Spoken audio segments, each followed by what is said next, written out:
बाकी काम हमारा सरल होता है। शिक्षा के माध्यम से हम हमारे हर क्षेत्र में काम को भी आगे बढ़ा सकते हैं और शिक्षा के क्षेत्र में भले निवेश थोड़ा हो लेकिन उसकी महत्वता बड़ी होती है। मैंने से कहा शिक्षा के क्षेत्र में जो एमओयू होने वाले हैं वो बहुत छोटे और बहुत ही कम जो अर्थव्यवस्था है उसके होने वाले हैं। मैंने कहा वो छोटा नहीं है। एजुकेशन का और शिक्षा का आधार बनाने के लिए वो सबसे महत्वपूर्ण है और सबसे बड़े हैं, क्योंकि जहां जैसी आवश्यकता होती है वो शिक्षा का आधार भी वही होता है। जहां जो आवश्यकता के आधार पर अगर एमओयू होते हैं तो निश्चित रूप से वहां शिक्षा का स्तर बढ़ेगा। और मैं आपसे इसलिए कहना चाहता हूं कि राजस्थान के तहत एजुकेशन प्री समिट का आयोजन शिक्षा, कौशल विकास और खेल के ढांचे को मजबूत करने में उसका बहुत बड़ा महत्वपूर्ण योगदान होगा। आपको ये जानकर खुशी हुई होगी कि हमारी सरकार अभी तक निवेशकों के साथ लगभग 18 लाख करोड़ रुपए के निवेश एमओयू कर चुकी है। लेकिन मैं कहना चाहता हूं कि सिर्फ ये संख्या दिखाने के लिए नहीं, हमने कहा कि वास्तविकता में वो एमओयू जमीन पर उतारना चाहिए और उसका फायदा राजस्थान की जनता को मिलना चाहिए। इसलिए मैं कभी कभी कहता हूं कि जो छोटे एमओयू होते हैं वो धरातल पर जल्दी आते हैं और वो आम जन के हित में भी होते हैं। मेरे से किसी ने कहा कि उसकी कोई अपन को सीमा रखनी चाहिए। मैंने कहा इसमें कोई एजुकेशन में कोई सीमा नहीं है। मुझे पता है गांव का, ढाणी का क्या आवश्यकता है, तकनीकी शिक्षा की, संस्कृत शिक्षा की, कौशल विकास की जहां आवश्यकता है वहां हम उस व्यवस्था को बनाने का काम करेंगे। और हमारा जो एमओयू है वो निश्चित रूप से शिक्षा के क्षेत्र में एक अच्छा काम करने वाला है। और इसीलिए मैंने कहा कि जो भी हमारे ऐसे भामाशाह हैं जो गांव में काम करना चाहते हैं, ढाणी में काम करना चाहते हैं, तहसील में काम करना चाहते हैं, उपखंड में काम करना चाहते हैं, क्योंकि हायर स्थान जो होता है उस पर तो सुविधा मिल जाती है, लेकिन छोटे स्थानों पर सुविधा देना भी सरकार का काम है और वहां की शिक्षा भी अच्छी शिक्षा हो, यह भी सरकार का काम है। ये निवेश प्रदेश के विकास को नई ऊंचाई प्रदान करेगा और हमारे यहाँ रोजगार के अवसरों में बड़ी तादाद में सृजन होगा। ये विकसित राजस्थान, सुखी एवं संपन्न राजस्थान का मार्ग भी प्रशस्त करेगा। आज इस मंच से मैं आपको ये विश्वास दिलाना चाहता हूं कि हमारी योजनाएं और हमारे कार्यक्रमों का उद्देश्य केवल आंकड़े गिनाना नहीं है, बल्कि उन लोगों तक लाभ पहुंचाना जिन्हें उनकी सबसे ज्यादा जरूरत है, यह आवश्यक है। प्रदेश में राष्ट्रीय शिक्षा नीति 2020 को लागू कर दिया गया है। माननीय देश के यशस्वी प्रधानमंत्री नरेंद्र मोदी जी की विकसित भारत की संकल्पना को साकार करने के लिए हम नई शिक्षा नीति के अनुरूप समावेशी और गुणवत्तापूर्ण शिक्षा उपलब्ध कराने के लिए कृत संकल्पित हैं। नई शिक्षा नीति के तहत राजस्थान सरकार द्वारा निजी क्षेत्र को शिक्षा में निवेश के लिए प्रोत्साहित किया जा रहा है।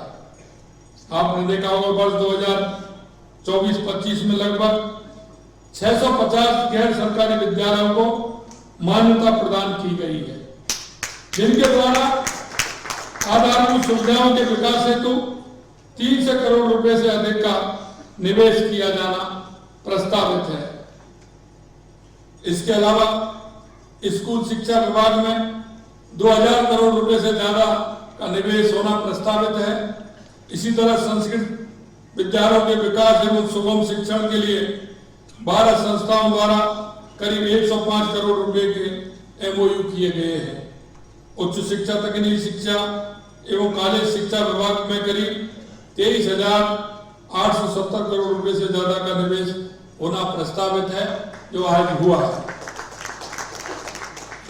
ऑनलाइन एजुकेशन एवं कौशल विकास के लिए 3 संस्थाओं द्वारा 30 करोड़ रुपए के MOU किए गए हैं।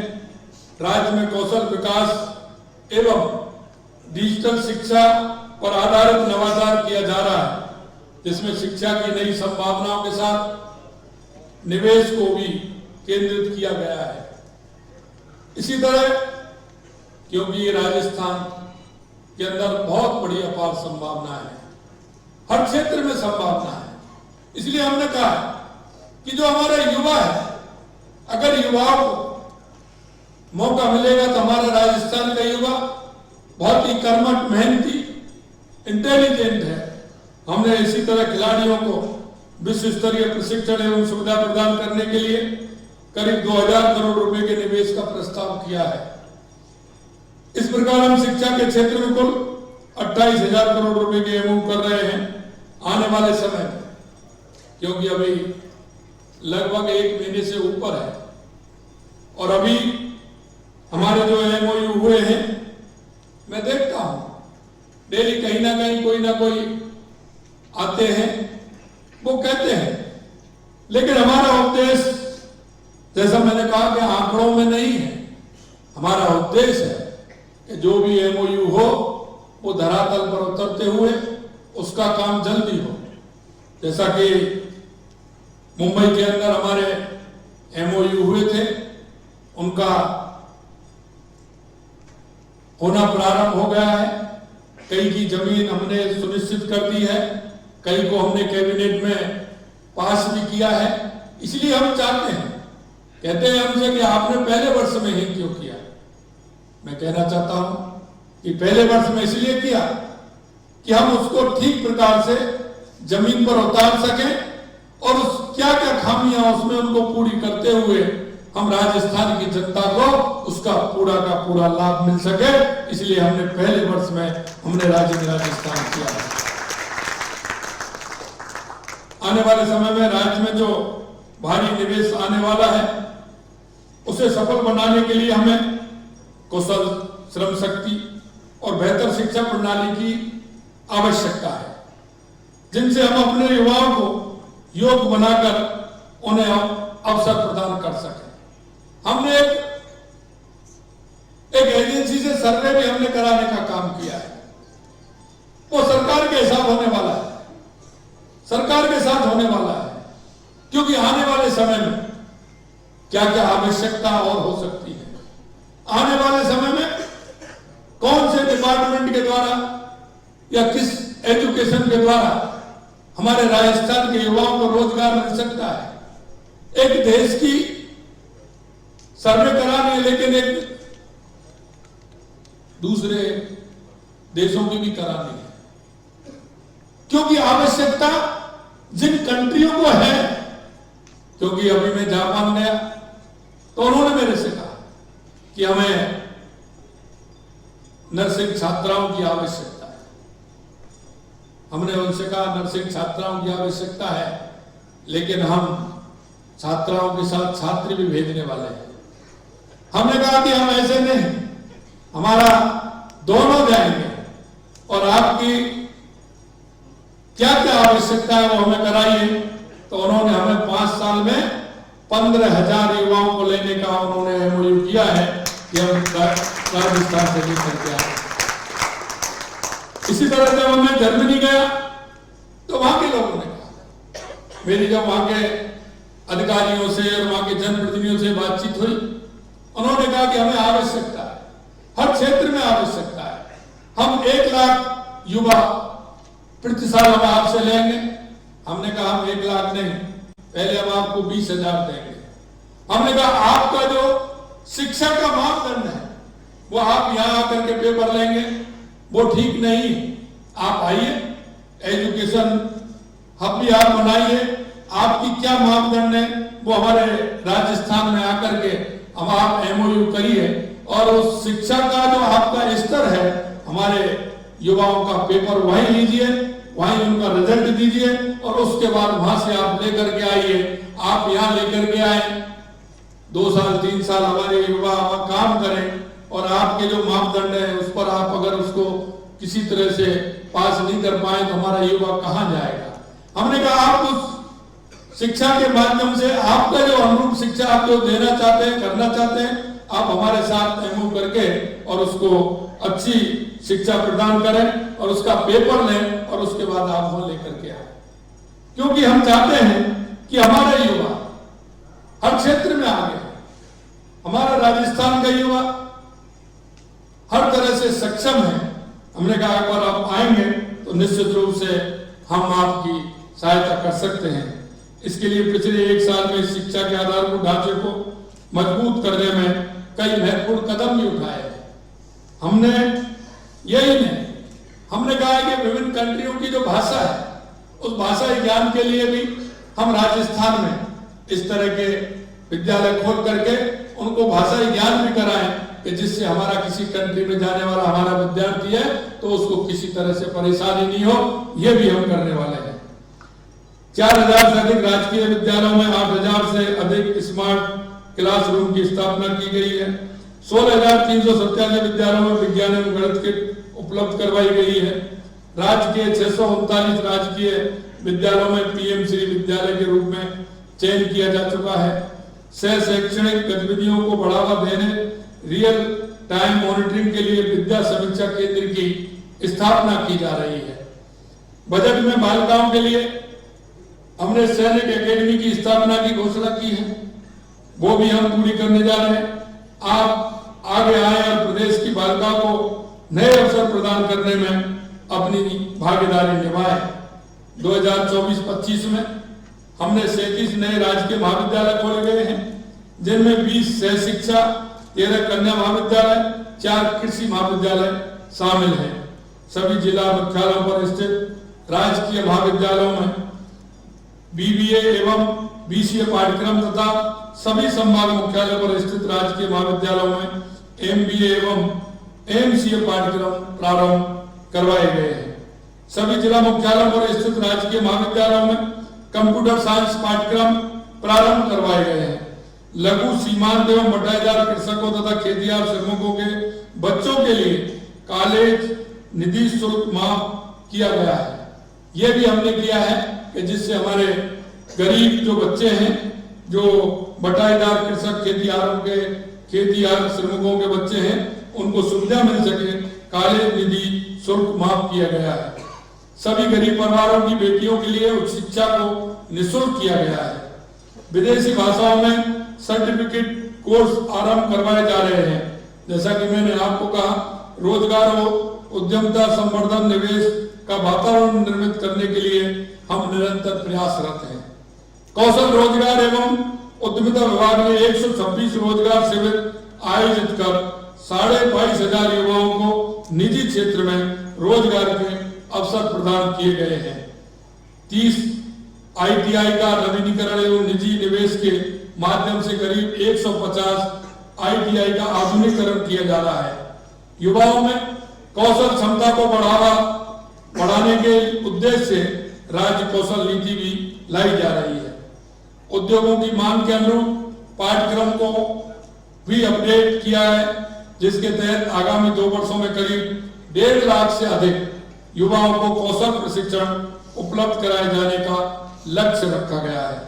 हमने 5 वर्षों में सरकारी क्षेत्र में 4 लाख एवं निजी क्षेत्र में 6 लाख युवाओं के लिए रोजगार के अवसर प्रदान करने का जो संकल्प लिया है, उसे इस समिट के माध्यम से हम निश्चित रूप से पूरा करने में सफल होंगे, ये मैं आपको विश्वास दिलाता हूं। अंत में मैं ये कहना चाहूंगा कि हमने शिक्षा एवं कौशल विकास सहित अन्य क्षेत्रों में कई महत्वपूर्ण पहल की हैं। इन योजनाओं से राज्य के हर विद्यार्थी को, विशेषकर ग्रामीण क्षेत्रों में रहने वाले विद्यार्थियों को लाभ पहुंचे, शिक्षा में बराबरी का अवसर मिले, यही हमारा प्रयास है। आप सभी का सहयोग और समर्थन हमारे लिए बेहद महत्वपूर्ण है।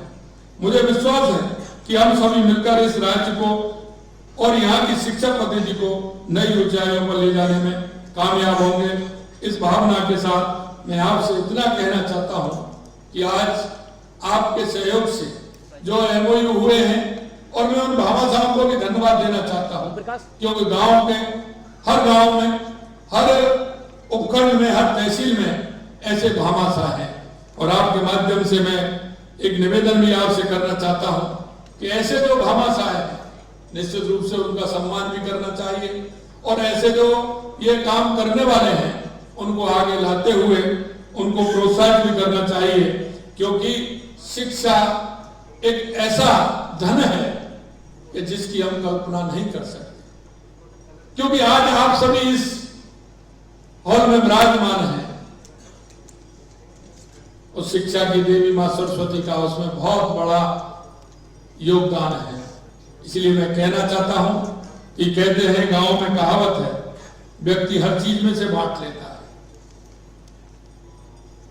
भाई भी बांट लेता है और भी बांट लेते हैं, लेकिन मेरे भाइयों, ये शिक्षा ऐसा धन है कि इसको कोई नहीं बांट सकता। और शिक्षा ऐसा है कि आप जो देने वाले हैं, आप जो देते हैं, जो भी शिक्षाविद मेरे सामने बैठे हैं, जब आप देते हैं तो मन में एक प्रसन्नता का भाव भी होता है, और मन में ये बात भी आती है कि मैंने जो दिया है निश्चित रूप से आने वाले समय में इस समाज के, इस देश के काम आएगा। मैं अंत में इतना ही कहना चाहता हूं कि इसी भावना के साथ आइए हम सब मिलकर अपने राज्य को एक सशक्त, समृद्ध, उज्जवल भविष्य की कामना को लेकर चलें। हम राजस्थान को विकसित राजस्थान बनाएं। देश के यशस्वी प्रधानमंत्री नरेंद्र मोदी जी जो कहते हैं कि अब भारत को विकसित बनाएंगे, भारत को विकसित बनाने में अपना योगदान दें, क्योंकि यह सबसे महत्वपूर्ण कड़ी है, और शिक्षा के क्षेत्र में जितना करें उतना ही कम होता है। हम राजस्थान हमारा ऊंचाइयों को छुए, इस आशा और विश्वास के साथ आप सभी लोग आए। उन्हें आप सभी को धन्यवाद। मंच पर विराजमान सभी हमारे साथीगणों का धन्यवाद। आप आए, सबको बहुत बहुत धन्यवाद। जय हिंद, जय भारत, जय राजस्थान।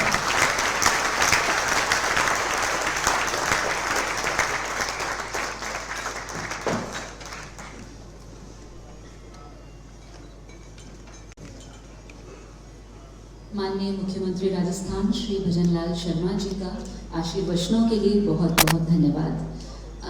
आज जो MOUs यहाँ पे आदान